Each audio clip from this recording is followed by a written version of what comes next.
of WWE YouTube Nation. Oh man, boy did I miss you guys. It's been a couple of days.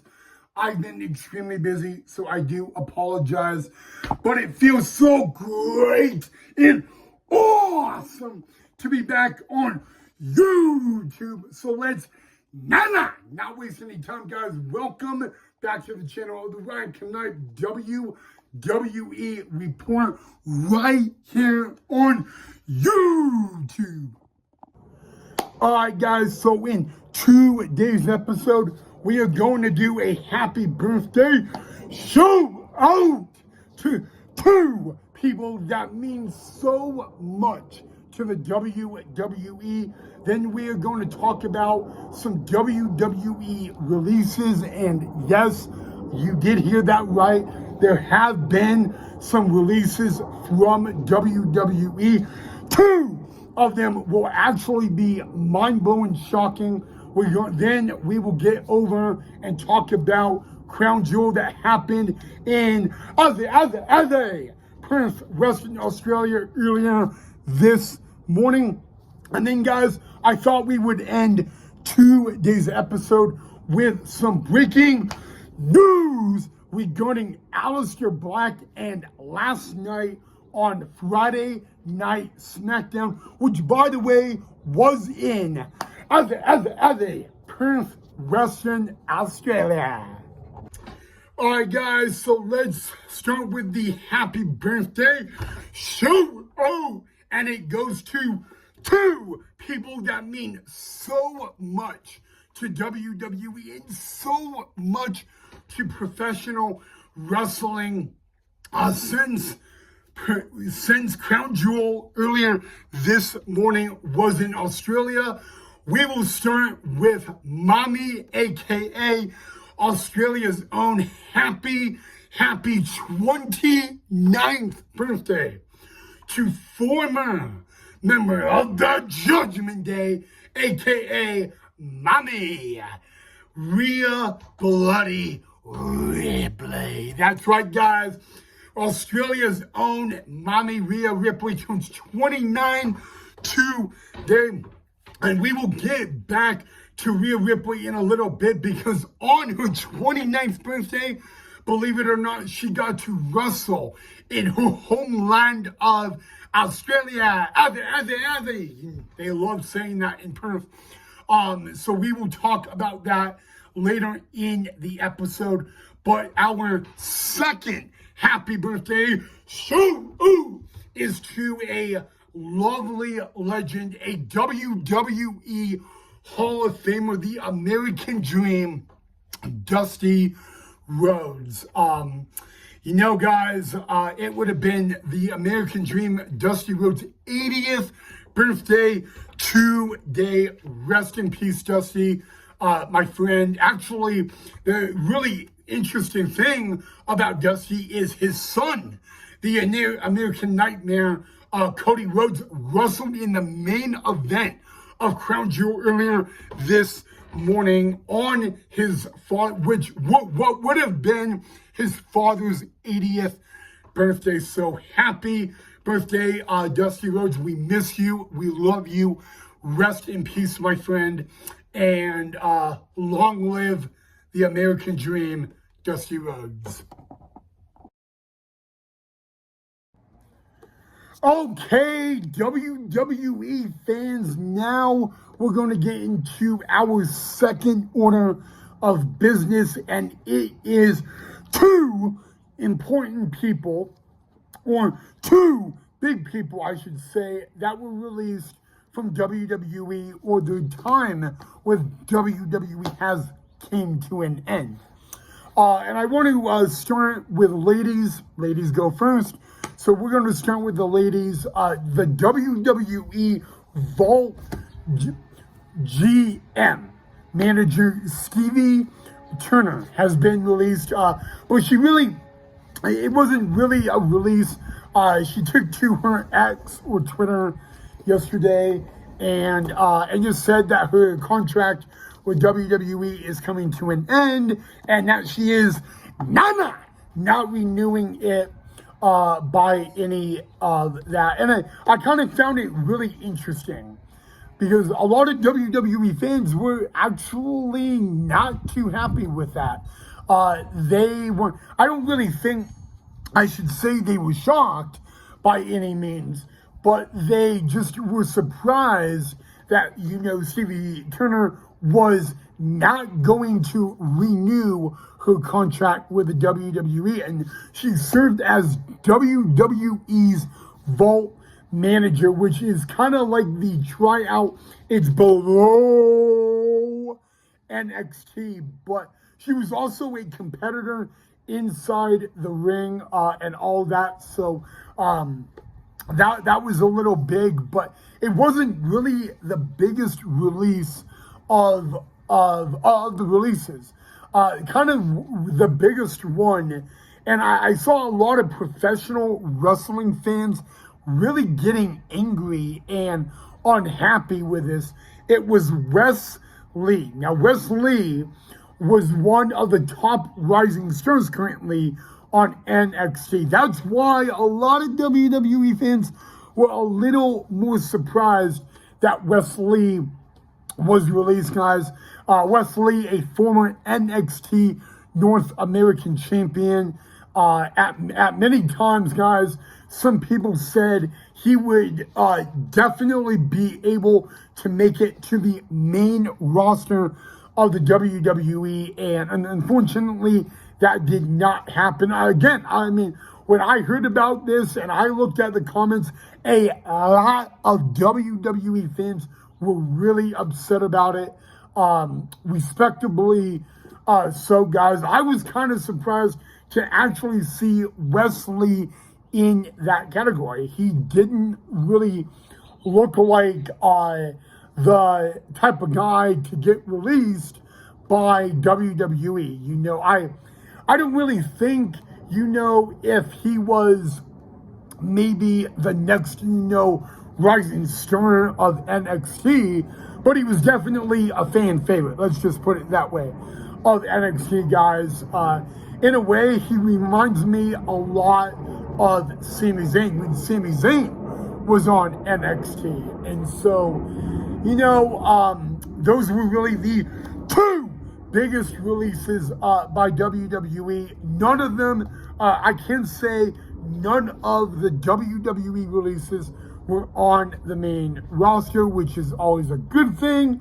You don't really want to see main roster talent just get shown the door and all that. But, over, Crown Jewel weekend, because, today was Crown Jewel in Azzy, man.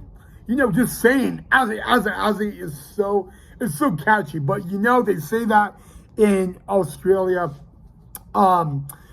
Just a really big weekend for WWE, and you just see those releases and all that. So definitely Stevie Turner and Wes Lee, we wish them the absolute best in their future. I have a feeling, and I just have like this funny feeling, that this will not be the end of Wes Lee's journey in wrestling. I don't know if he'll go like to Ring of Honor or Impact Wrestling or AEW, but the only time I've really seen Wes Lee wrestle on NXT, I mean, I was like blown away. I'm like, this guy actually has what it takes to be in the WWE. But unfortunately, he got released, and you know why?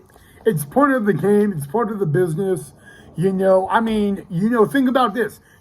Cody Rhodes, Drew McIntyre, they were all released from the WWE. And now look at those two men. They've won the Royal Rumble, Money in the Bank, been the WWE champion, main evented WrestleMania, guys. So, it's definitely probably not the end for those two people, but at the moment, guys, I mean, maybe I should be asking you guys what you guys thought of all that. Are you guys a fan of those releases? So let me know, guys. But But I didn't really know much about Stevie Turner. When I found out she was actually the WWE Vault manager, I was like, whoa. So, I don't make those. I don't. I really. It's really tough. You kind of feel for some of the people. Getting released by the WWE. This is something they wanted to do the whole time. They bust a butt. They work really hard to make it, and then they get that opportunity, and then they get shown the door. It's just a sad thing, but it's part of the business. It's part of the game, and it's just tough. So but those were the two big releases by WWE. And then, like I said again, I want to know what you guys think of all this. So let me know down below in the comment section about these releases, what you guys thought. Do you agree with it? Do you not agree with it? Yeah, I would love to hear and know what you guys thought of it. So please let me know down below in the comment section. Alright guys, now we are going to talk about Crown Jewel. I'm going to try to make this one as quick as I can, okay? So, the opening match of Crown Jewel earlier this morning or today, it was actually scheduled to be the main event of Crown Jewel, and then it was nada. But it was a rematch from Clash in Paris. Only a stipulation was added. It was the Tribal Thief and Australia's own Big Bronson Reed taking on the OTC of the WWE, Roman Reigns. And it was in an Australian street fight. Now, this match was chaos. I mean, every member of the Vision was in this match except Seth Rollins and the man, Becky Lynch. But Bronson Reed, the Tribal Thief, was not alone. And he was facing the Tribal Chief of the WWE in his own land of Australia, which was really cool for the Bronson Reed. And Bronson Reed did not show up alone because Braun Breaker was right behind them guys. And then the Usos helped to come to the aid of Roman Reigns. Remember guys, this is a street fight. So there are no rules, whatsoever. But what was really interesting is the master of the main event, Jey Uso, and he did this by accident, speared Roman Reigns through a table. Again, it was on accident. And then you got a tsunami, and Bronson Reed beat Roman Reigns. Now, big win for the Tribal Thief, Bronson Reed.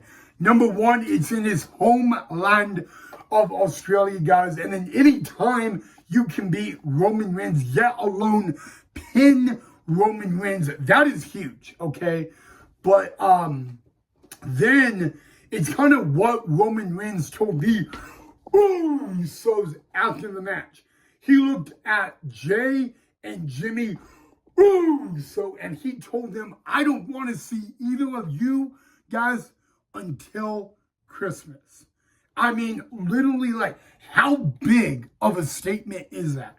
You don't want to see the Usos until Christmas. That is literally how mad Roman Reigns is with the Usos. And just when you thought that was done, not so fast, then Jey Uso, he walked out on his brother Jimmy. Just when we thought the Usos we're back together, tight as a knot. I don't know if that's the case anymore. And, that is unfortunate, but it is what it is. You can't do anything about it. And yeah, that is that. So to kick off Crown Jewel, guys, the Tribal Thief and Australia's own Big Bronson Reed defeats Roman Reigns in an Australian street fight, guys. And oh my God, was that a brutal street fight? I mean, we had literally everything, everything was used in that match. Let's just put it that way. And all that. But then we're going to get to our next match. I'm not doing these in order. So let's talk about the Crown Jewel Championship for the ladies. It was Tiffy time. Tiffany Stratton taking on Stephanie Vaquer. Now, the last time we had a Crown Jewel champion, it was Liv Morgan. So we're guaranteed to have a new Women's Crown Jewel champion.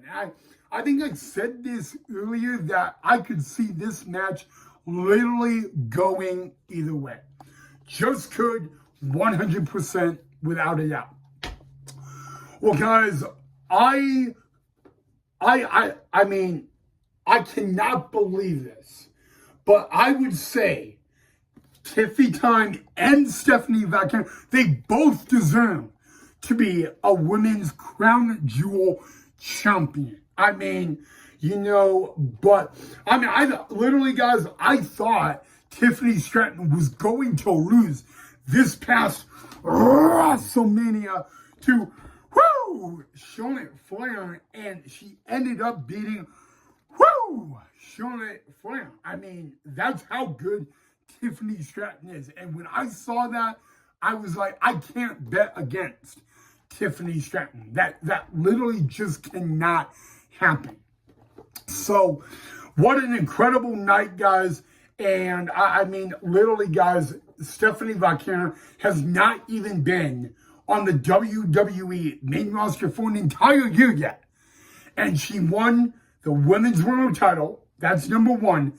And she is now the new Women's Crown Jewel champion. She was presented that Crown Jewel ring in the middle of the ring with the Crown Jewel championship around her waist. So congratulations to the new Women's Crown Jewel champion, Stephanie Vaquer, guys. And I'm going to say 100%, guys. She definitely does deserve it. But, yeah.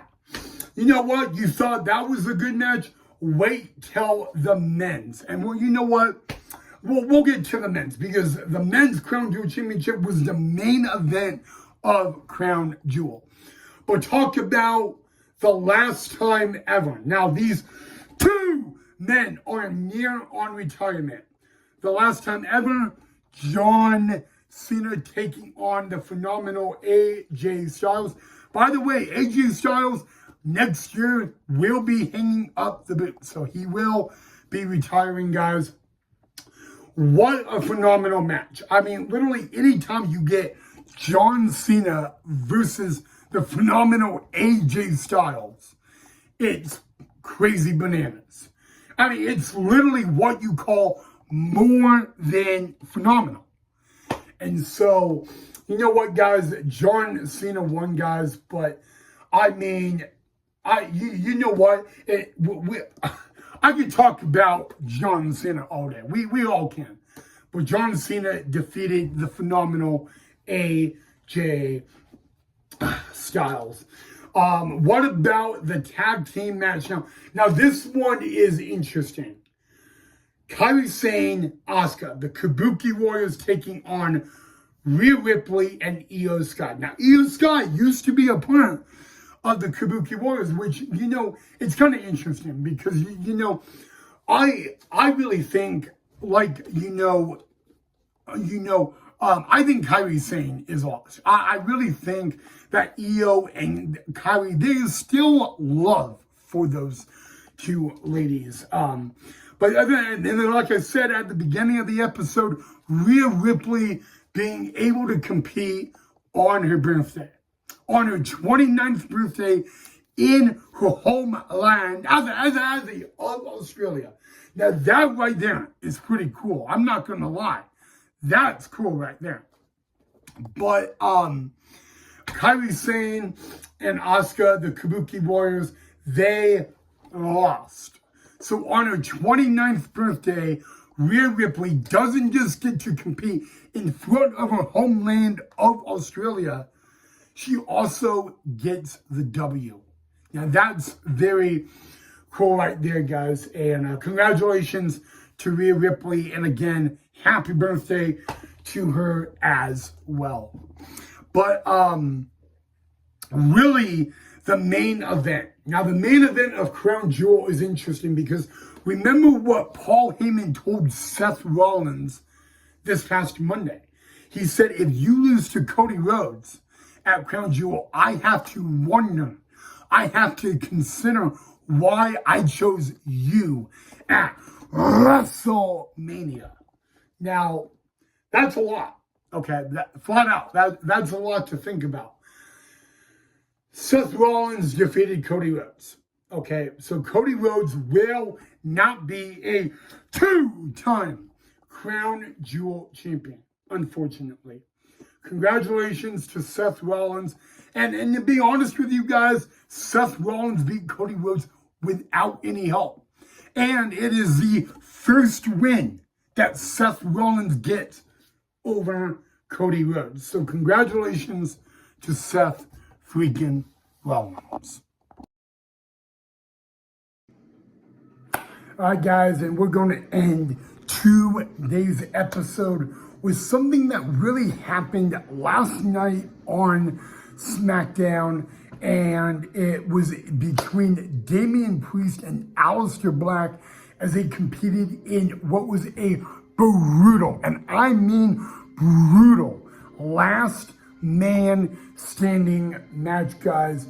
And before we get to it, we're going to talk about the breaking news of Aleister Black. And if you guys, I did not see the match last night, but when I saw the highlights, I mean, it was a pure brutal last man standing match. But anywho, guys, the match ended in a very unique way. Probably nobody saw this, having the win in the last man standing match.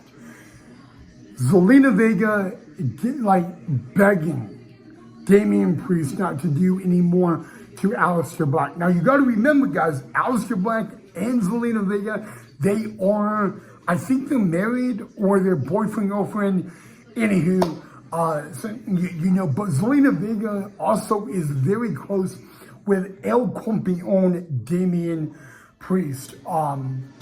And it's so funny, guys, because Aleister Black literally threw a fireball into the eye of Priest that put Priest off the balcony, and it went through a table. And Aleister Black ended up winning the last man standing match, guys, thanks to an assist by Zelina Vega. Now, the last time we saw boyfriend, girlfriend, or husband and wife team up really powerfully in the WWE was Karrion Kross and Scarlett. And those two are unfortunately not in WWE anymore. Their contracts expired, unfortunately, and people are already saying that Aleister Black and Zelina Vega on the new version of Karrion Kross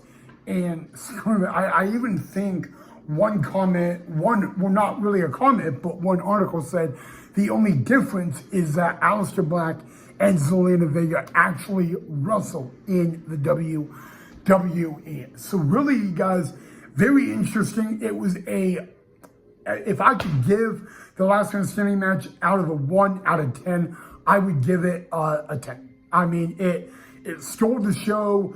It was the main event. It was in Perth last night. And I want to know what you guys thought of the match. But yet alone, this new partnership with Aleister Black and Zelina Vega, that's what I want to ask you guys about. But, I mean, it stole the show, guys, and all that. I mean, take nothing away from El Campeon, Damian Priest, but I really think the one thing on Friday Night SmackDown, yet alone the WWE, that Damian Priest can not figure out is Aleister Black. Like, Aleister Black is like the Black Devil nightmare of Damian Priest for some reason. Don't get me wrong, Aleister Black is in his second stint in the WWE, and he is trying to put an end to the El Campeon Damian Priest like no other guys. And I mean, Damian Priest has not been able to figure out Aleister Black. And I mean, the brutality in the match last night was no other. So yeah, but I want to know what you guys think of the partnership between Aleister Black and Zelina Vega. It's crazy. So yeah, let me know down below in the comment section, guys. I'm surprised, but it's crazy. Zelina Vega, Aleister Black, like literally one wrestling article, they called those two the new version of Karrion Kross and Scarlett. You know, so do you guys really agree with that? I don't know. I guess that's a unique way to put it that way. But yeah, so yeah, let me know what you guys think of that, guys. That was pretty interesting, and all of that. But I don't know. I don't know if I would have called them the new version of Karrion Kross and Scarlett, but they are similar, you know, in a way. And you know what? You know what they say about husband, wife, or boyfriend, girlfriend? Power couple. And there's already a power couple on Raw, and that's Seth Rollins and Becky Lynch, or CM Punk and AJ Lee. I think the two power couples on Raw are AJ Lee, CM Punk, and Becky Lynch and Seth Rollins. But the power couple on SmackDown, Aleister Black and Zelina Vega, guys, that right there, guys, is something we got to talk about. And I would love to know what you guys think of that. Definitely seeing the highlights of that last man standing match last night. I think Aleister Black and Zelina Vega, they're going to be a force to be reckoned with in the WWE. I don't know what you guys think, but man, Perth, Australia this morning and last night, guys, they've been electric, they've been loud, and they're not done because Monday Night Raw in 2 days is going to be in Perth, Australia. I think it'll be the first time Monday Night Raw is actually live from Australia, which makes WWE history, and that'll be pretty cool. Being the hometown of, well, Austin, a town down under Grayson Waller, the Tribal Faith, Bronson Reed, and Rhea Ripley. 3 WWE superstars on the main roster from Australia, having a great weekend, guys. So yeah.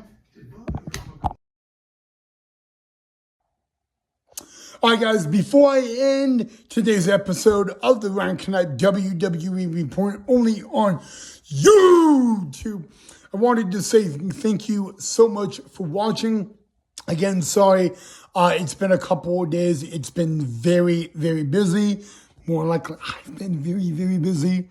But as always, drop a like if you enjoyed the episode. Make sure you subscribe if you are not a subscriber already, guys, because tomorrow is Sunday, and we will be on the eve of the very first Monday Night Raw from Australia. And in tomorrow's episode, guys, I will have breaking news announcement that was made from WWE a few moments ago regarding the future of Monday Night Raw. Believe me, guys, you guys will not want to miss that on tomorrow's episode. But other than that, have a happy Saturday, a lovely Saturday. Take care of yourself and one another. And I'll catch you guys right back here tomorrow for a very fun and special episode. Love you guys.